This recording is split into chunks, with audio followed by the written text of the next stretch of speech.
While General Hospital fans have been debating whether the soap's writers knew from the start who would shoot Drew when the story was conceived, the GH scribes have now set the record straight.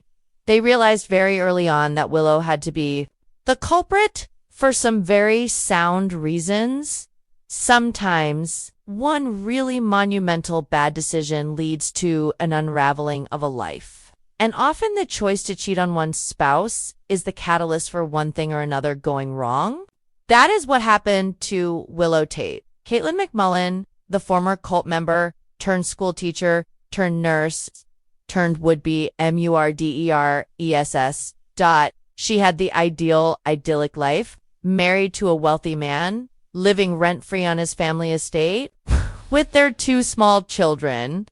Then she mistakenly assumed her husband's uncle saved her life when he accompanied Liesl Kathleen Gotti and her bone marrow back to Port Charles from Greenland. However, Drew Cameron Matheson never actually rescued Liesl, as Willow has been led to believe. Still, the hero worship set in, leading to a few stolen kisses and culminating in a romp on the playroom floor the night Drew's ex-wife died.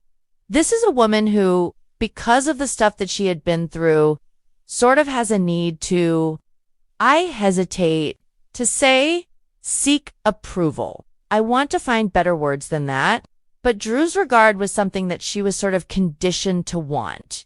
General Hospital head writer Elizabeth Court told Soap Opera Digest, and then every decision that she made with his input really turned against her. Willow's decision-making skills throughout much of 2024 and all of 2025 did not help her situation at all, and culminated in her trying to take back control by shooting the man whom she felt was responsible for her losing her children.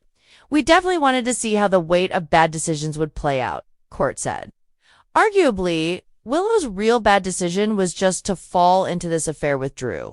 Before she stole Edward Quartermain's gun from his study and pumped 2 bullets into Drew's back, the writers wanted to show the audience that Sweet Willow was indeed capable of sneaky and underhanded things. That led to the decision to have her stalk Daisy, Michael's Rory Gibson newborn daughter with Sasha Sofian Matson at that point.